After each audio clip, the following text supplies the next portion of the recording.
Bismillahirrahmanirrahim. Assalamualaikum warahmatullahi wabarakatuh.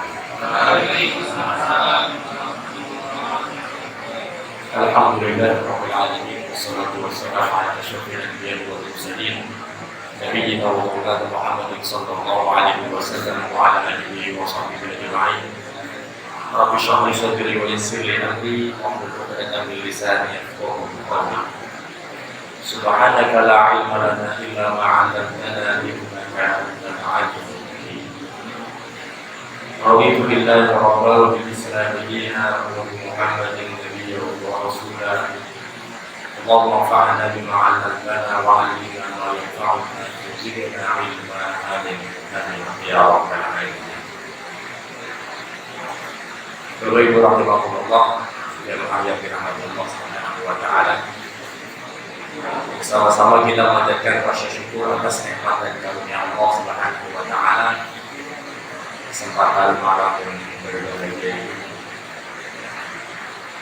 meskipun cuaca yang hujan deras, alhamdulillah kita dipertemukan oleh Allah subhanahu wa ta'ala dalam majlis yang mulia insyaallah, yaitu majlis yang di dalamnya dibacakan ayat-ayat Allah subhanahu wa ta'ala,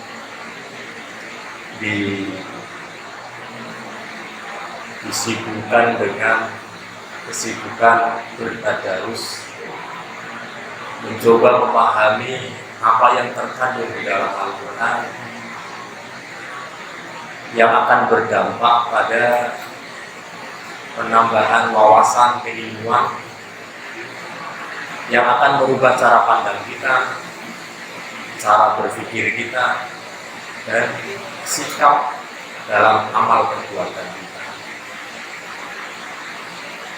dengan satu harapan yang sangat mulia, yaitu meraih ridho Allah Subhanahu wa ta'ala. Segala bentuk amal ibadah kita tujukan untuk meraih cita-cita yang agung yang mulia, yaitu meraih ridho Allah Subhanahu wa ta'ala. Dan dalam kesempatan yang berbahagia ini,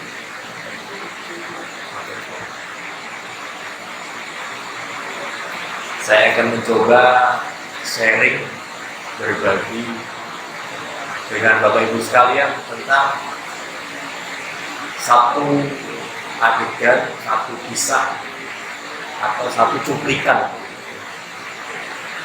Terkadang kalau kita di dalam depan layar kaca kita, maka akan ada iklan. Misalnya mau ada film rilis baru, nah kemudian yang tampil sekilas adalah cuplikan. Yang cuplikan itu harapannya adalah memancing keingintahuan kita untuk menonton film yang akan dirilis. Jadi diambil adegan-adegan yang cukup menarik perhatian, yang cukup apik begitu, sehingga kita paling tidak bisa menyimpulkan satu nilai atau satu kisah atau satu gambaran yang cukup menarik perhatian kita, akhirnya kita tertarik untuk menonton film itu. Allah Subhanahu wa ta'ala dalam Al-Quran mengisahkan beberapa adegan-adegan yang diperankan oleh para utusan Allah Subhanahu wa ta'ala. Tetapi tidak hanya menarik perhatian, cuplikan adegan-adegan tersebut memiliki nilai yang sangat luar biasa dalamnya, yang hal itu akan menjadi pelajaran yang sangat penting dalam kehidupan manusia. Jadi kalau Bapak Ibu misalnya zaman nom-nomane begitu ya,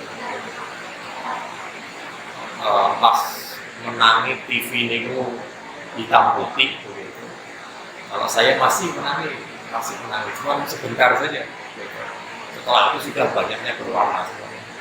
Mungkin Bapak Ibu masih menangis hitam putih dalam jangka waktu yang lama. Pada saat itu ketika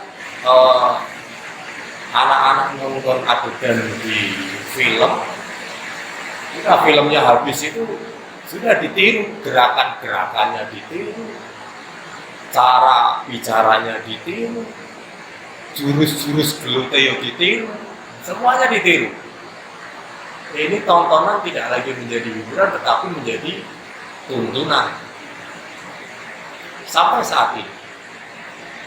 Dan itu akan mempengaruhi karena gambaran visualisasi itu lebih mudah kita tangkap dan daya tangkap kita sangat cepat sekali serta daya ingatnya bertahan lama sekali. Allah Subhanahu wa Ta'ala juga memberikan satu kisah adegan-adegan tersebut yang salah satu fungsinya ya kita mudah mencerna itu, kemudian kita mengambil satu pelajaran yang sangat penting atau nilai yang terpenting dalam kisah tersebut atau cuplikan adegan tersebut yang itu akan terngiang-ngiang terus karena digambarkan dalam bentuk visualisasi. Nah mungkin sekarang tantangannya adalah visualisasi bagaimana? Ini teks Pak. Ini teks. Gak ada rekaman videonya, itu gak ada. Sehingga bagaimana manusia menggambarkan? Kita punya daya imajinasi, kita punya daya pikir yang luar biasa.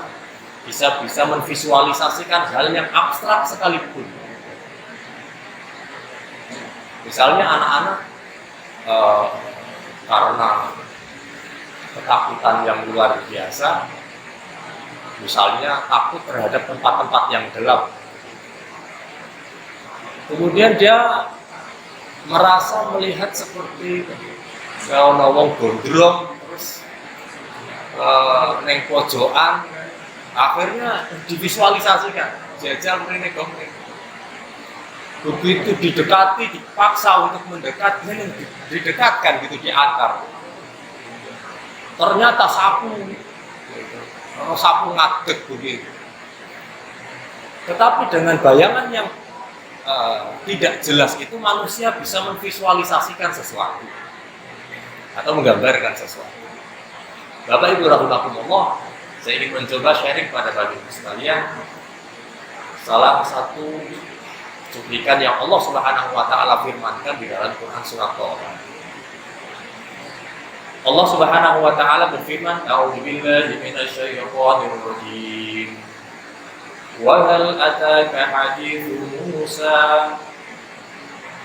Dan apakah telah datang kepadamu haditsu Musa? Satu kisah yang hadits itu sesuatu yang yang baru. Contoh misalnya dalam hadis man ahdatsa fi amrina hadza ma laisa minhu fa huwa raddun. Man ahdatsa, barang siapa yang mengada-ngada. Jadi sesuatu itu dulunya tidak ada, dasarnya yang tidak ada, tapi diada-adakan, itu ahdatsa. Hadis sesuatu yang belum pernah diketahui oleh Nabi Muhammad sebelumnya. Meskipun pada ayat-ayat yang lain Allah Subhanahu wa Ta'ala yang mengisahkan perjalanan Nabi Musa alaihissalam. Ada satu statement dari banyak ulama, dan kita mengetahui bahwa kisah Nabi Musa alaihissalam adalah salah satu kisah Nabi yang terbanyak kisahnya di dalam Al-Quran.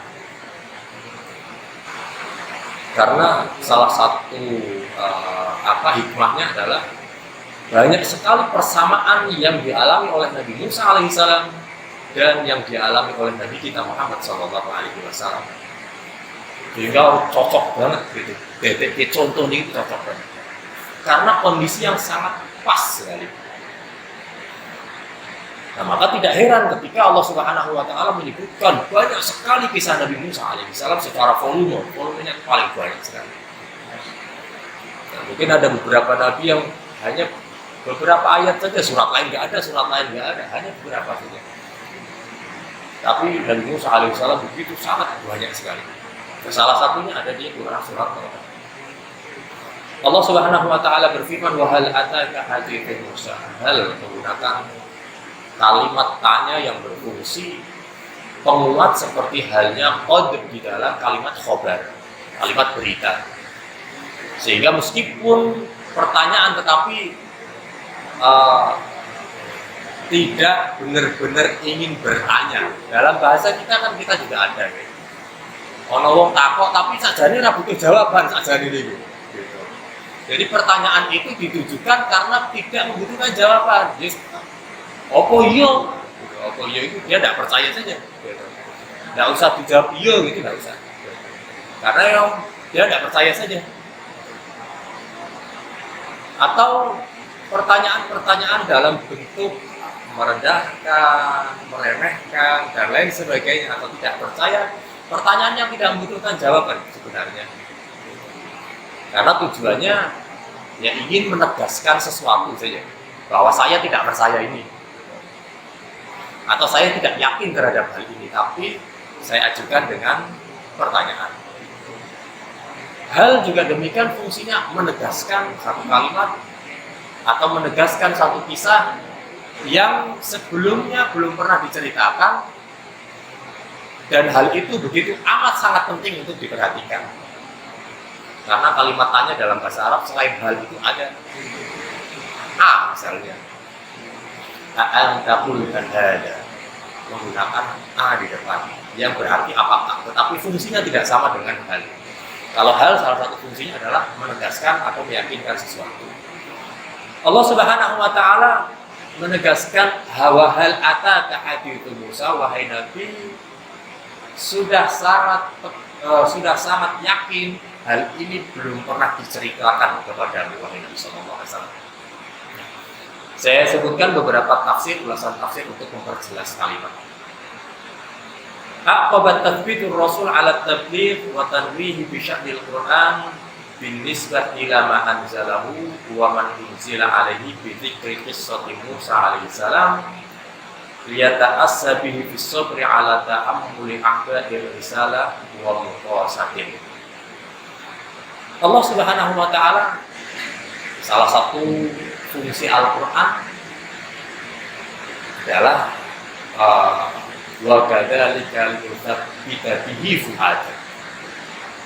Nabi Shallallahu Alaihi Wasallam ingin dikokohkan hatinya oleh Allah Subhanahu Wa Taala melalui firman Allah Subhanahu Wa Taala. Kita membayangkan Bapak Ibu, kalau misalnya Bapak Ibu punya kesibukan yang luar biasa, beban yang sangat berat, tugas yang sangat luar biasa besarnya, Bapak Ibu akan sampai pada satu titik di mana sangat capek sekali, sangat lelah dengan keadaan itu. Dan pinginnya lepas dari semuanya itu. Sayangnya kesel gitu. Udah pinginnya istirahat, pinginnya macam-macam. Karena beban yang sangat banyak, sangat berat dan bertubi-tubi. Tidak hanya beban, ujian bertubi-tubi. Kita pinginnya lepas dari keadaan itu. Terlebih lagi dengan ujian yang sangat berat gitu. Masya Allah, luar biasa. Kalau di rumah banyak masalah, tapi ini betul. Di kantor banyak masalah, pengen pindah kerjaan. Sekolah banyak masalah, pengennya pindah sekolah, pengennya lari-lari seperti itu. Ya, pindah sekolah sini, sekolah lain, ono masalah, pindah lagi. Dari masalah ke masalah. Rasulullah Shallallahu Alaihi Wasallam menghadapi umatnya, maka tidak ada tantangannya sangat luar biasa berat. Mereka menolak Nabi Shallallahu Alaihi Wasallam, mereka menolak firman Allah Subhanahu Wa Taala, mereka menolak kebenaran wahyu Allah Subhanahu Wa Taala. Mereka menolak itu. Tidak hanya mereka yang punya akal pikiran yang sehat,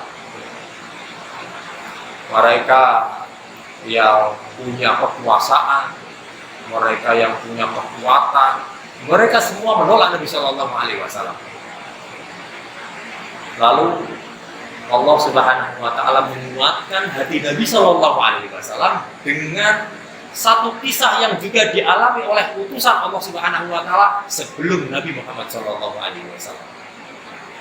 Kalau dengan lah lele anu le biyen bapakmu kuwi lu sengsara le bapakmu ki ngene perjuangan ngene iki sing penting gitu. Kan terkadang kita membandingkan begitu kan ya.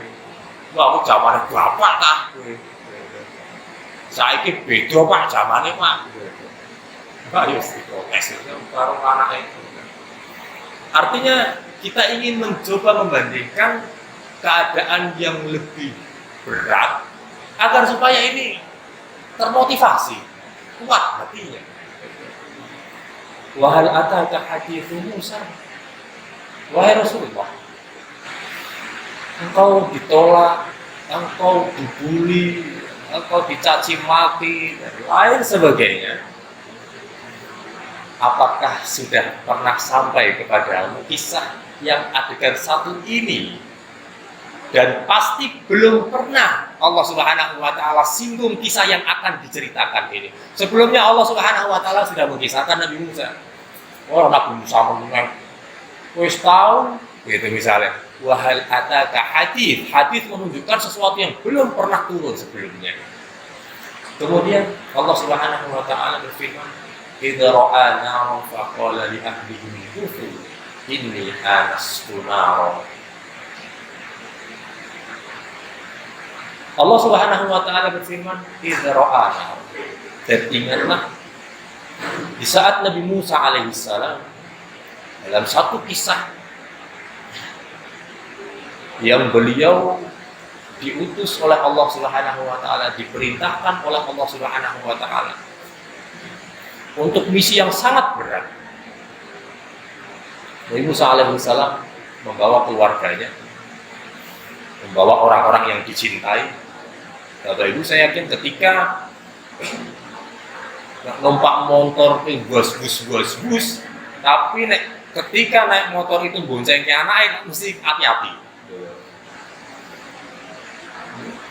Ketok kosong oke, durung nyebrang, ono siji. Kita pastikan betul-betul aman betul baru nyebrang. Karena kita merasa bahwa bocah. Kita akan memastikan bahwa keluarga kita aman. Allah Subhanahu Wa Taala mengisahkan satu kisah yang sebagai seorang nabi, yaitu Nabi Musa alaihissalam, memiliki tanggung jawab yang berat untuk mengemban risalah, mengemban wahyu Allah Subhanahu Wa Taala dengan tugas yang sangat berat. Kemudian dengan membawa keluarganya yang sangat dicintai dan tanggung jawabnya lebih berat lagi, tambah berat. Ro'a naron, melihat api. Kita ingin memastikan bahwa kira-kira adegan itu lebih cocok di malam hari atau di siang hari. Ketika melihat naron, melihat api yang fungsinya pada ayat setelahnya la'alli atikum minha biqabasin aw ajidu 'alan nari huda. Itu menunjukkan bahwa api atau yang merepresentasi cahaya. Kalau cahaya saat ini ya tidak harus api, lampu bisa cahaya. Tapi ketika di malam hari pada saat itu, satu kalimat untuk merepresentasikan cahaya adalah api. Dan yang api bisa menjadi petunjuk bagi orang ketika di malam hari, ketika di siang hari buat apa? Karena yang ingin ambil manfaat terbesarnya adalah bisa menunjukkan sesuatu, bisa mengarahkan orang kepada arah. Maka itu malam hari. Ketika Nabi Musa alaihissalam dengan keluarganya entah berantah, kita tidak tahu arah lagi. Karena ajitu alan nari hudan petunjuk itu menunjukkan di sini nggak tahu lagi kemana lagi ini. Mungkin kita tahu ya. Kita membayangkan gitu, perjalanan kita saja kalau zaman belum banyak navigasi gitu ya. Wah, koyone kesasar kayak gitu.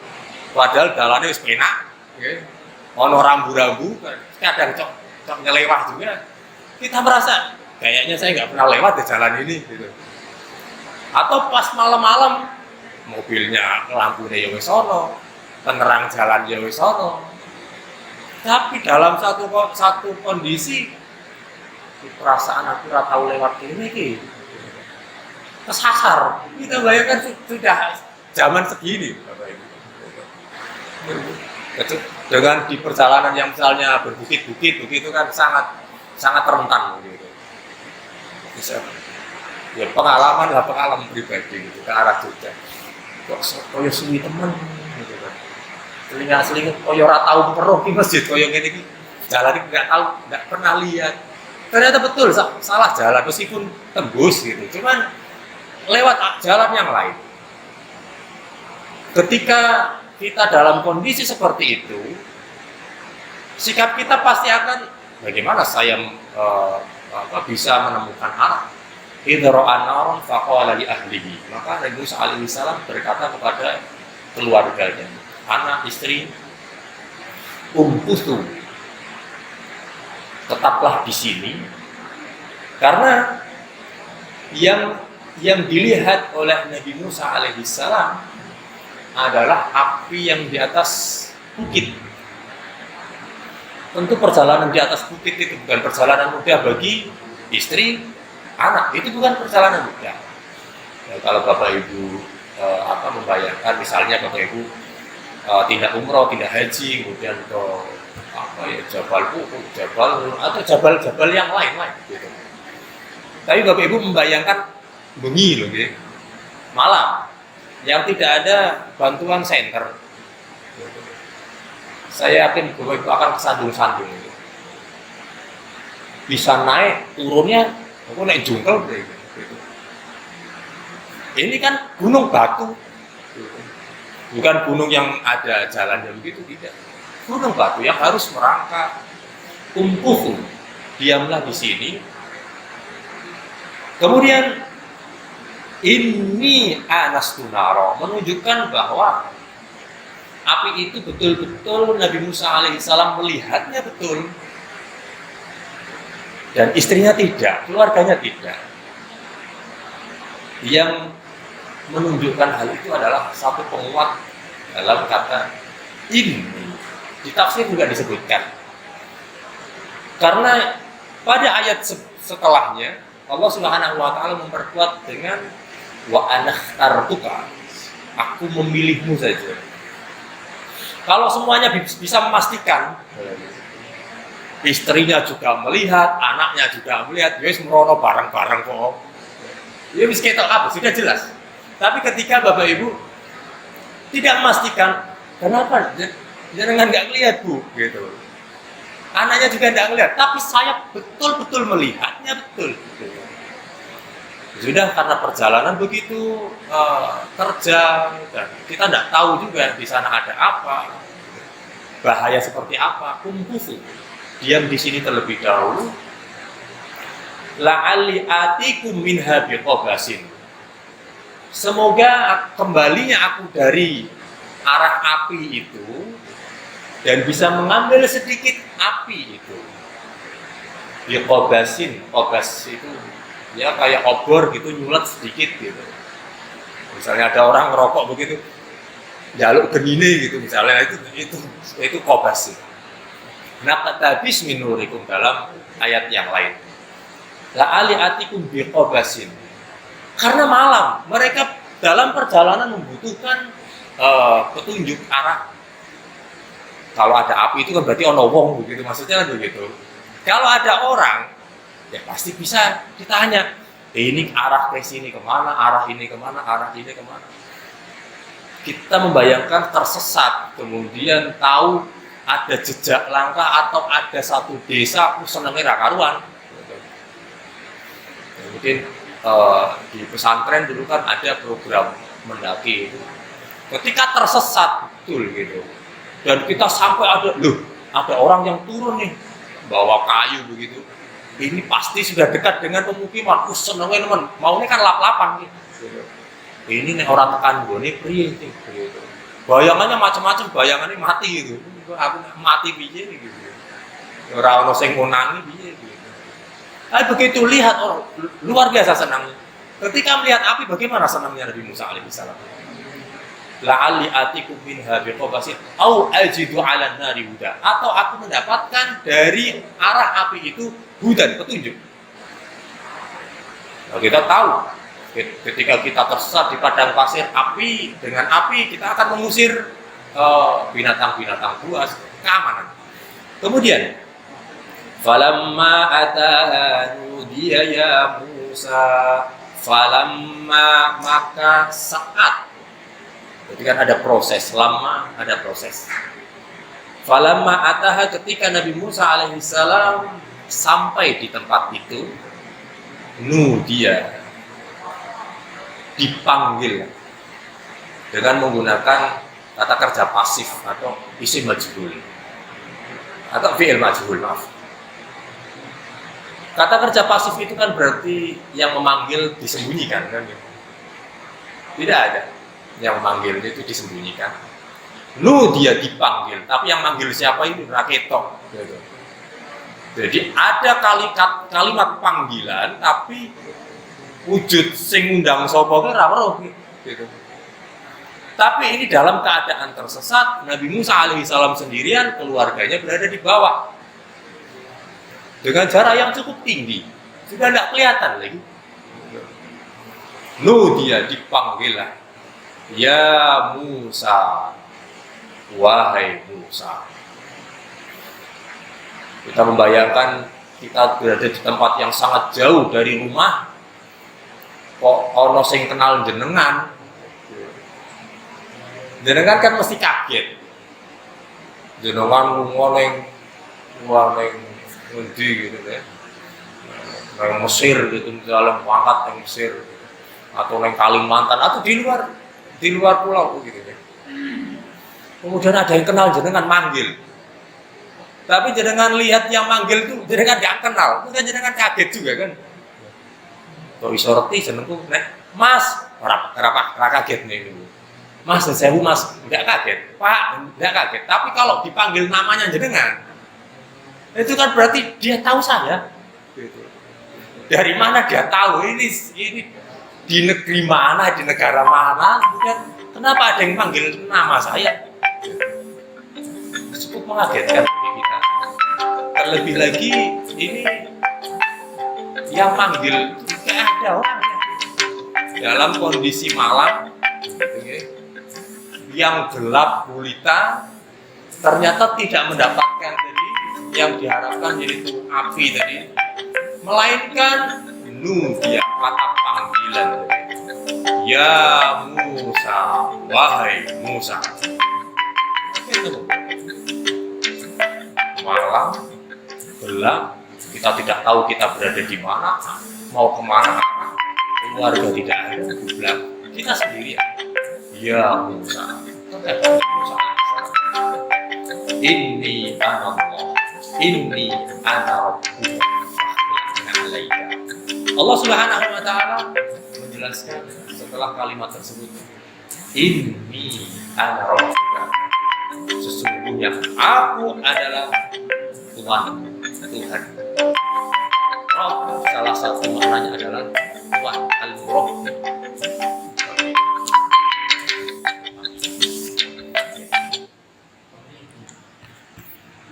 Nah, kita lanjut.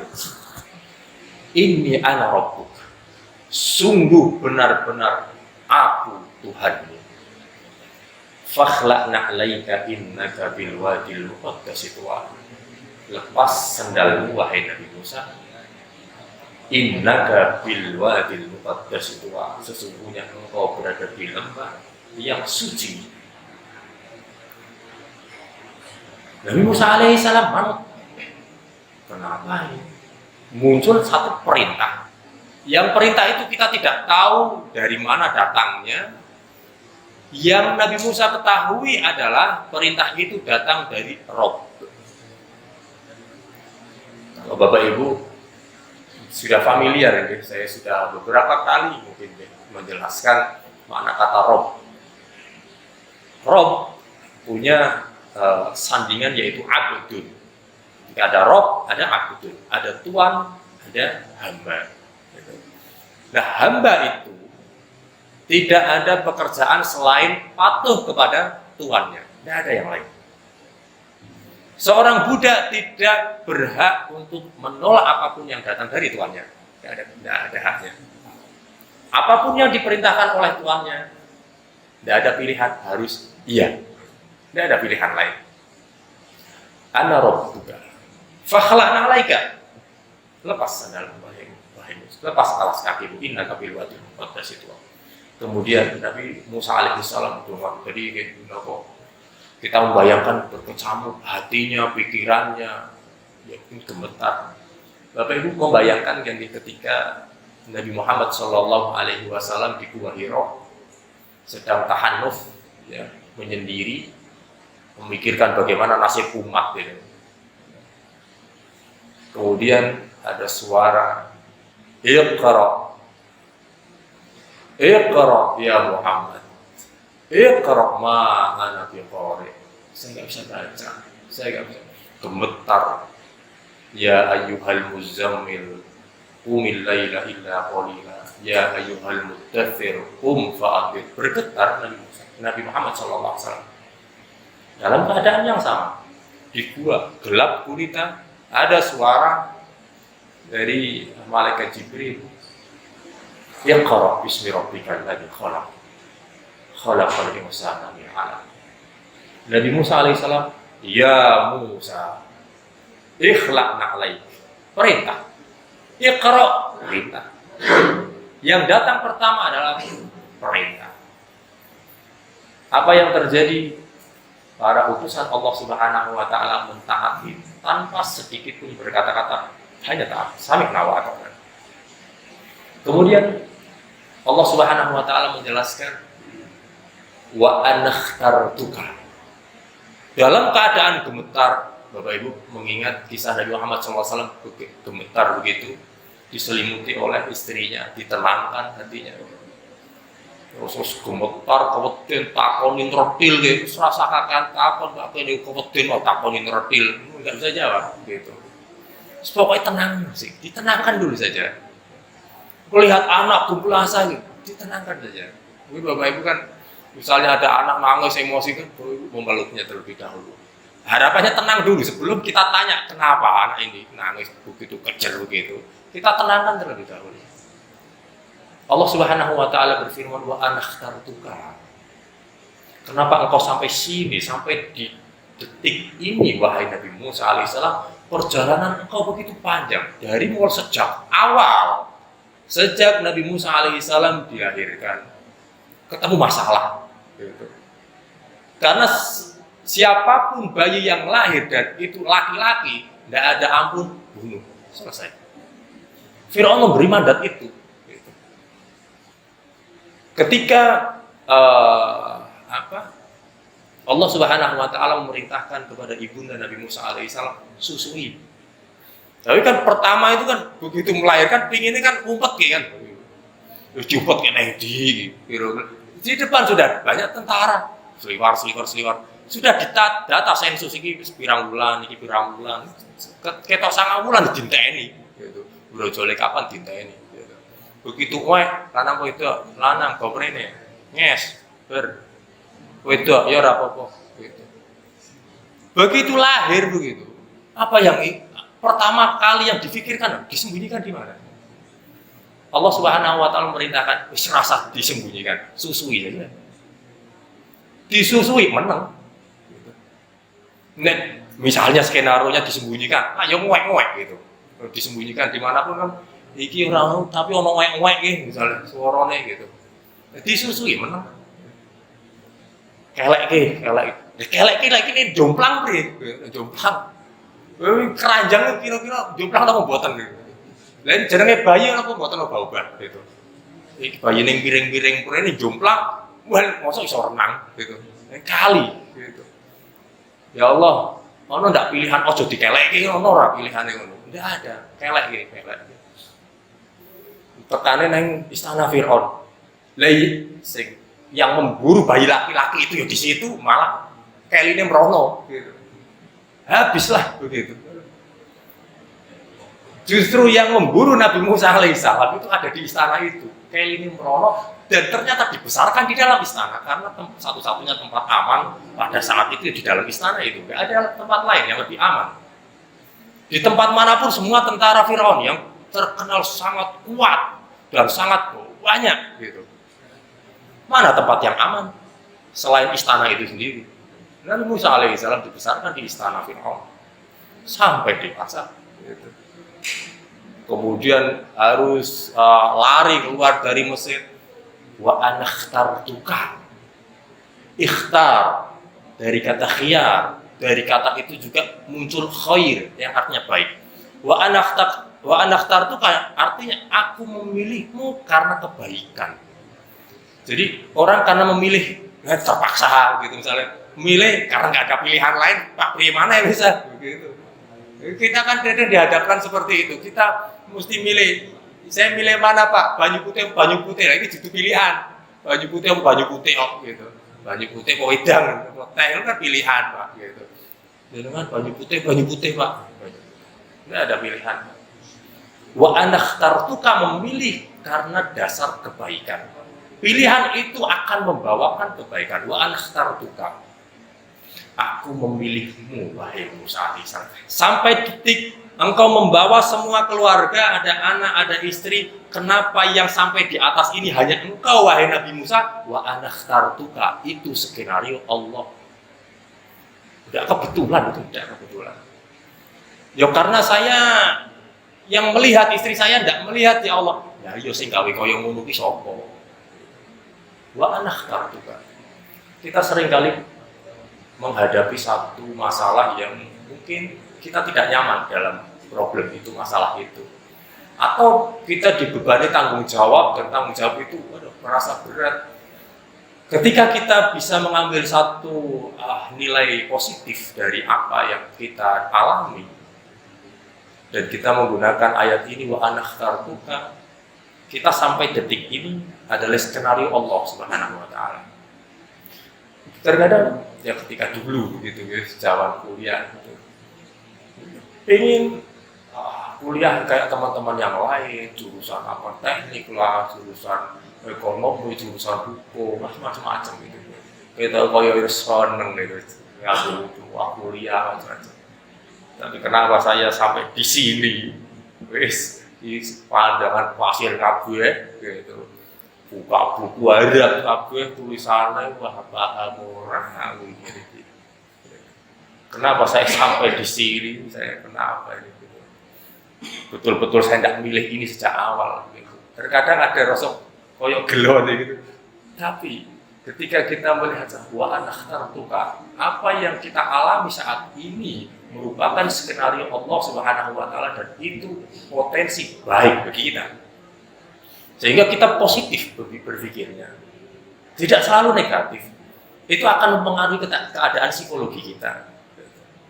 Kalau Bapak Ibu misalnya ada anak yang di pekerjaan tetapi pikirannya itu negatif terhadap pekerjaan itu, atau dia berada di lokasi misalnya di pesantren tapi bayangan itu negatif, kan semua keadaan yang tidak nyaman itu dialami oleh semua santri. Tapi kenapa? Iki betah, iki ora betah. Iki seneng kok, iki ora seneng gitu misalnya. Pemikiran-pemikiran negatif itu. Tapi ketika pemikirannya positif, alhamdulillah, insya Allah akan baik. Wa anakhtartuka membuat Nabi Musa alaihissalam merasa tenang kembali. Fastami' lima yuha. Kenapa demikian? Sebab akan datang wahyu Allah, dengarkan baik-baik gitu. Fastami', maka dengarkanlah lima yuha, apa yang akan Allah wahyukan kepadamu. Akan ada perintah yang sangat penting sekali. Misinya akan dimulai nih. Saat ini misinya akan dimulai. Wah, kayak wingi-wingi kuwi apa ya Allah? Kemarin-kemarin itu mukadimah gitu. Saiki fastami lima yuha. Dengarkan apa yang akan Allah Subhanahu wa taala perintahkan. Innani anallah. Begini. Innani, sungguh benar-benar aku. Ana, ni di bawah itu sudah aku. Ana itu aku juga. Sungguh benar-benar aku dan benar-benar aku Allah adalah Allah Subhanahu wa taala. La ilaha illa ana. Tidak ada Tuhan melainkan aku. Bapak Ibu bisa membayangkan siapa yang mampu berkata seperti itu? Sesungguhnya aku adalah Allah dan tidak ada Tuhan selain aku. Siapa yang berani ngomong begitu? Yang berani mengaku Tuhan ini siapa? Dalam sejarah Fir'aun gitu. Sepanjang sejarah Fir'aun saja. Pol-pol ngaku nabi ya. Tapi akhirnya keciduk, ternyata punya gangguan mental, punya gangguan jiwa. Apa meneh ya ngaku malaikat Jibril, ngaku macam-macam lah gitu.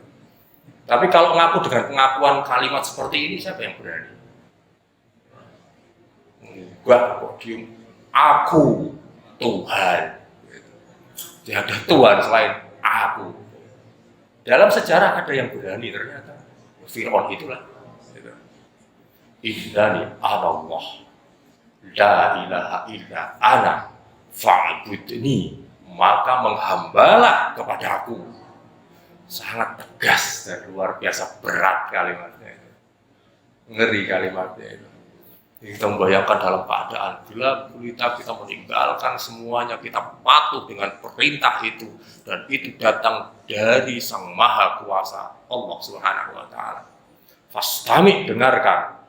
Allah kemudian perintah Allah, innani anallah la ilaha illa ana fa'budni wa aqimis sholata li dzikri. Dan dirikanlah sholat untuk mengingatku. Sholat sudah dikenal Nabi Musa alaihissalam. Bapak Ibu membayangkan sholat itu kapan? Sejak kapan dikenal? Sejak Israel. Ini perintah kepada Nabi Musa alaihissalam. Wa aqimis sholata li dzikri. Sing bener sing dia bener. Mungkin cara memahaminya saja. Allah Subhanahu wa taala dengan perintah sholat yang sekarang kita kenal, artinya ibadah haji, ibadah haji itu sudah dikenal oleh Nabi Ibrahim alaihissalam. Wa arina manasikana wa tub alaina. Kemudian dicontohkan kembali oleh Nabi kita Muhammad sallallahu alaihi wasallam setelah berbagai macam penyimpangan terjadi pada masa setelah Nabi Ismail alaihissalam sampai periode Nabi Muhammad sallallahu alaihi wasallam yang sangat panjang sekali. Mereka mengenal haji itu, mereka mengenal itu. Tapi yang mereka lakukan sudah sangat berantakan. Mereka sudah banyak penyelewengan. Mereka menyembelih hewan masih. Tapi apa yang mereka persembahkan sudah tidak lagi kepada Allah Subhanahu wa taala. Meskipun mereka masih nyembelih gitu. Tapi sudah sangat luar biasa penyelewengannya. Dikukuhkan oleh Nabi Muhammad SAW, dihapus semua segala macam bentuk penyelewengannya, dimurnikan kembali oleh Nabi kita Muhammad SAW. Puasa dikenal kan gitu.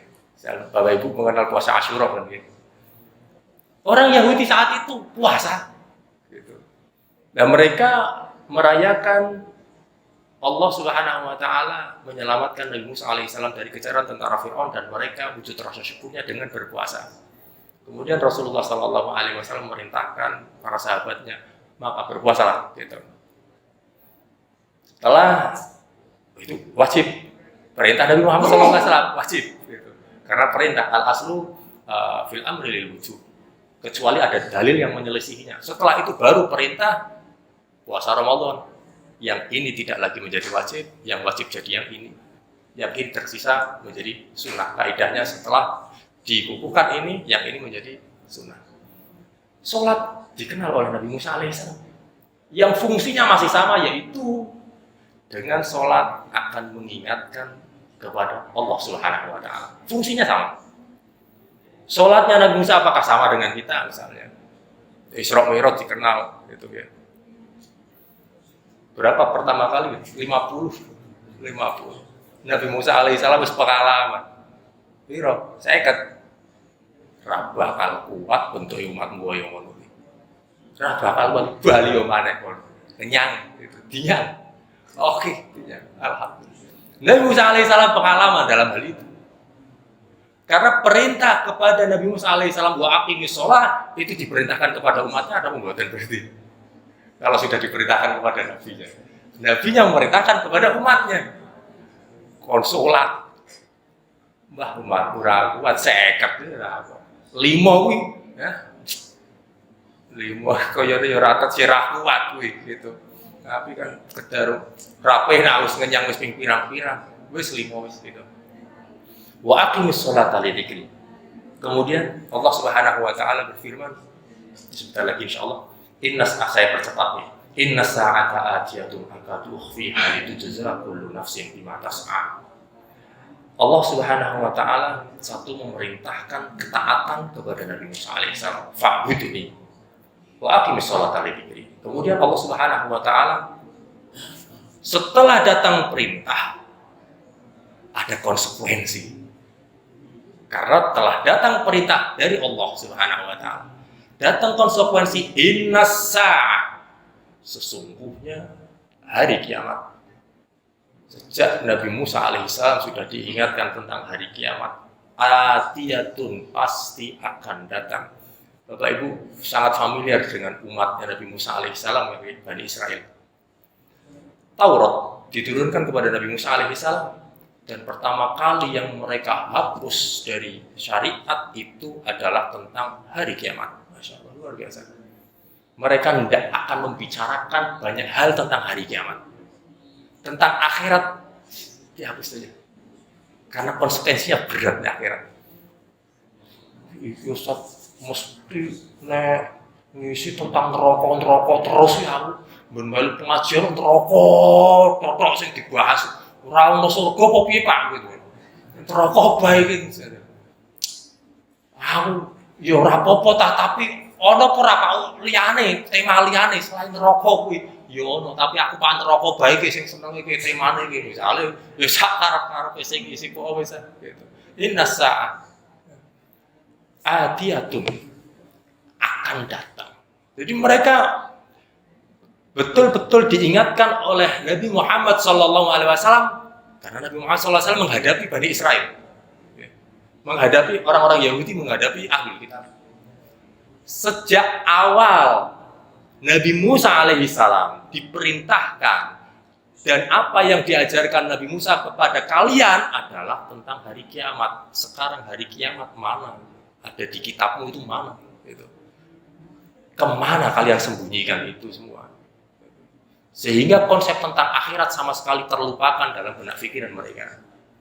Dan mereka sampai naik dewi karena nggak yakin terhadap akhirat itu, nggak yakin terhadap pokoknya golongan kami masuk surga, begitu saja. Gitu. Yang mau ikut surga berarti harus jadi follower kami. Kalau nggak follower kami, ya tidak akan masuk surga. Mereka punya begitu, disinggung dalam surat Al-Baqarah. Gitu. Kemudian akadu ukhfiha itu jazakullu nafsin bima tas'a. Akadu ukhfiha Allah sembunyikan, kapannya Allah sembunyikan. Itu jazakullu nafsin bima tas'a untuk memberikan jaza, balasan. Itu kan konsekuensi. Sekarang sudah datang perintah, Allah ingatkan ada konsekuensinya sekarang. Oke, mukadimah masih santai lah ya, oke santai mukadimah. Tetapi ketika perintah datang saatnya. Misalnya dalam pekerjaan kan setengah jam istirahat, setengah jam istirahat. Ono garapan koyong koah gitu. Kau istirahat terus rampung. Udah istirahat, lah nanti aku tak kerja maneh kok gitu. Istirahat gitu. Sekarang ketika datang perintah, ada konsekuensi. Kalau sedang jam istirahat, tidur mau ya sakarep-karepe jenengan mau tidur, mau jungkir balik, mau kayang, sakarep jenengan. Karena ini waktu istirahat, waktu jenengan. Tapi ketika sudah masuk waktu pekerjaannya itu, kita tidak lagi bebas. Harus punya tanggung jawab. Ketika Allah Subhanahu wa taala memberikan perintah wa aqimus sholata lidzikri fa'budni, Allah sebutkan konsekuensinya, itu jaza kullu nafsin bima tas'a. Kullu nafsin, setiap hamba. Kita akan mempertanggungjawabkan diri kita sendiri, Bapak Ibu. Diri kita masing. Bima tas'a, atas apa yang telah kalian kerjakan. Kalian tidak bertanggung jawab terhadap orang lain kerjakan, tetapi tanggung jawab terhadap apa yang saya kerjakan sendiri. Kita mendidik itu. Nah, kemudian Allah Subhanahu wa taala ada satu hal yang ingin saya sampaikan pada kisah ini. Ketika Allah Subhanahu wa taala berfirman, "Wa ma tilka biyaminika ya Musa." Apa yang ada di tangan sebelah kananmu itu, wahai Musa. Wa ma tilka biyaminika ya Musa. Tapi ayat yang awal tadi, ya Musa, wahai Musa, innani anallah. Nabi Musa alaihissalam dipanggil pada kalimat awalnya. Tapi kita lihat pada ayat ini, Nabi Musa alaihissalam panggilannya ada di bagian belakang. Wa ma tilka biyaminika, apa yang ada di tangan kananmu, wahai Musa. Bapak Ibu bisa membedakan, misalnya, ya Musa, inni ana rabbuk. Wahai Musa, aku adalah Tuhan. Tegas kan ya? Apa yang di tangan kananmu itu, wahai Musa. Mana yang tampak lebih tegas panggilan pertama? Le, rasa guyonan. Bawa rasa guyonan sih, le. Anu mana? Lebih tegas yang mana? Lebih tegas yang pertama, le, rasa guyonan. Le ini kan ngarep kan. Rasa guyonan, le. Kan apa enak kan ya? Le dengan nada begitu kan gak enak. Rasa guyonan, le. Gitu. Tapi rasa guyonan. Allah Subhanahu wa taala hendak menenangkan Nabi Musa alaihissalam dengan apa yang Allah Subhanahu wa taala perintahkan. Diusuk-usuk gitu, bahasa model diusuk-usuk. Wah, matil kabiyamini kamu. Sekarang Bapak Ibu, relevansinya apa? Tanya apa yang dipegang Nabi Musa sama perintah tadi itu hubungannya apa? Allah bertanya apa yang ada di tangan kananmu, wahai Musa. Jenengan gak apa kita gitu. Ora urusan gak apa gitu. Ini topiknya apa? Bapak Ibu kan misalnya jenengan kalau Pak Jelimur gitu. Ada. Terkadang kita anak-anak kita luar biasa aktif, macam-macam, susah untuk ditenangkan, diselimur lah itu. Oh, akhirnya jawab itu pertanyaan. Oh iya. Rakili kan mau nangis goro-goro apa ini serkas lalen gitu. Terkadang kan Bapak Ibu begitu kan gitu. Allah Subhanahu wa taala menggunakan perintah yang sangat tegas dan sangat berat kepada Nabi Musa alaihissalam.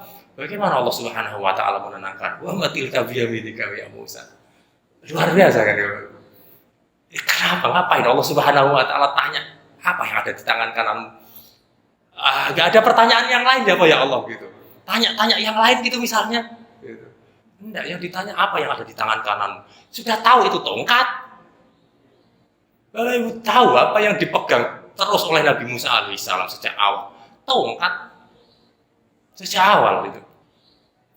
Sampai terbelah gitu. Megangnya tongkat terus gitu. Aso itu gambaran, kalau Bapak Ibu menerjemahkan seperti saat ini, orang nek nggawa tekan kuwi berarti piye gitu. Ya wis tuwa Pak gitu. Karena lemah lah, itu bayangan kita, itu mana kita. Tapi pada saat itu, aso itu digunakan untuk kekuatan, kegagahan luar biasa. Jadi satu kebanggaan. Wa matil kabiyaminika ya Musa. Qala hiya 'asaya. Ini tongkatku ya Allah. Oke. Selesai. Pertanyaan sudah diajukan, jawaban sudah dijawab. Kemudian Allah Subhanahu wa taala berfirman, wa qala hiya 'asaya. Atawakka'u 'alaiha wa ahusyu biha 'ala ghanami. Tongkat ini saya gunakan kadang ya tangguh sandaran ya Allah. Allah enggak nanya begitu. Allah nanya itu opo? Ngono tok. Begitu jawaban ini tongkatku sudah dijawab. Nabi Musa enggak perlu menjelaskan lebih detail, sudah dijawab. Atawakka'u biha. Saya bersandar, terkadang tangguh nyabut ranting-ranting. Rantingnya saya buat makan kambing gembalaan saya. Fa'alqiha. Lemparkan wahai Nabi Musa alaihissalam. Lemparkan tongkat itu. Fa'idha hiya hayyatun tas'a. Seketika tongkat itu berubah menjadi ular piton yang besar sekali. Tas'a ngeloget begitu. Kira-kira bagaimana kita melihat reaksi itu? Kira-kira apa yang reaksi Nabi Musa alaihissalam? Berani Pak Nabi Musa. Manusia mana yang nggak kaget begitu? Itu manusia mana? Sekalipun Nabi tetap kaget kan? Gitu. Fa'idha hiya hayyatun tas'a. Qala. Kemudian Allah Subhanahu wa taala berfirman, "Khudha." Pegang. Ya Allah. Itu ular. Tur ngloget ya. Tur gede. Khudha. Pegang. Sebentar ya Allah. Ini perintahnya temenan kok nggih. Apa nguji gitu. Khudha. Kemudian wala takhaf sanu'iduha siratahal ula. Wala takhaf, jangan takut. 3 hal yang saya singgung sedikit saja. Khudha, ambil. Wala takhaf, jangan takut. Sanu'iduha siratahal ula. Kami akan mengembalikan itu seperti sedia kala. Jadi tongkat meneh maksudnya gitu. Khudha, perintah Allah Subhanahu wa taala. Tapi itu kan ulo. Bagaimana reaksinya? Sebentar ya, tak mikir sih ya Allah. Tak menenangkan. Enggak. Nabi Musa alaihissalam langsung memegang itu. Satu ketaatan ketika datang perintah Allah Subhanahu wa taala. Wala takhaf, jangan takut. Sebentar Pak, gitu. Kayaknya ada kalimat yang lebih tepat yang biasa kita ucapkan. Rasa wedile wis lakoni dhisik bae. Pertamanya adalah kita explain gitu. Jangan takut Le, karena begini. Wis lakoni bae gitu. Nabi Musa alaihissalam mendapatkan perintah khudha terlebih dahulu. Pegang itu. Baru Allah Subhanahu wa taala berfirman wala takhaf, jangan takut. Pertama ketaatan kepada Allah Subhanahu wa taala, kedua keberanian. Harus muncul keberanian. Wala takhaf, jangan takut. Mafhum mukhalafahnya napa berarti Bapak Ibu? Panjenengan bisa memahami wala takhaf niku napa? Berani kan begitu. Jangan takut itu kan berarti kan berani. Beranilah maksudnya. Tapi kan perintahnya bukan beranilah. Jangan takut. Tapi mafhum mukhalafahnya beranilah, miliki keberanian itu. Ketika memegang perintah Allah, melaksanakan perintah Allah, rasa letih, beranilah. Sanu'iduha siratahal ula. Yakin nggak Allah akan mengembalikan itu ke bentuk semula itu? Yakin apa enggak? Tapi kan iki bentuknya saya ulo, lalu kan engko gigi ora. Tak cekel glab lugut kayak misalnya, jangan nggak percaya gitu. Butuh kepercayaan kepada Allah Subhanahu wa taala. Kita menghadapi banyak sekali masalah kehidupan. Satu, ketaatan kepada Allah nggak bisa ditawar. Taat begitu. Sebenarnya Allah taat. Nabi nggak ada ngenyangin, nawar. Taat kepada Allah Subhanahu wa taala. Wala takhaf. Jangan takut. Munculkan keberanian. Kita memunculkan keberanian pada anak-anak kita itu hal luar biasa. Kemudian kepercayaan kepada Allah Subhanahu. Ketika kita berani, terkadang resikonya begitu besar. Tapi ini resikonya besar, Pak. Kalau saya begini-begini, yakin nggak terhadap Allah Subhanahu wa taala? Maka 3 hal ini yang Allah Subhanahu wa taala ringkas yang menjadi bekal Nabi Musa alaihissalam untuk menghadapi Firaun. Mudah-mudahan ayat ini memberikan inspirasi kepada kita tentang pelajaran yang sangat penting yang dikisahkan melalui kisah Nabi Musa alaihissalam, dan bisa kita amalkan dalam amal perbuatan kita, kita hadirkan, kita wariskan itu kepada anak-anak cucu kita. Baik Bapak Ibu rahimahullah, maaf apabila apa yang saya sampaikan cukup panjang, saya tidak detail, tapi mudah-mudahan tidak mengurangi waktu istirahat Bapak Ibu sekalian. Mari kita akhiri kajian pada malam hari dengan bersama-sama membaca doa kafaratul majelis. Bismillahirrahmanirrahim. Subhanakallahumma bihamdika asyhadu an la ilaha illa anta astaghfiruka wa atubu ilaik. Nasrun minallah, fathun qarib. Assalamualaikum warahmatullahi wabarakatuh.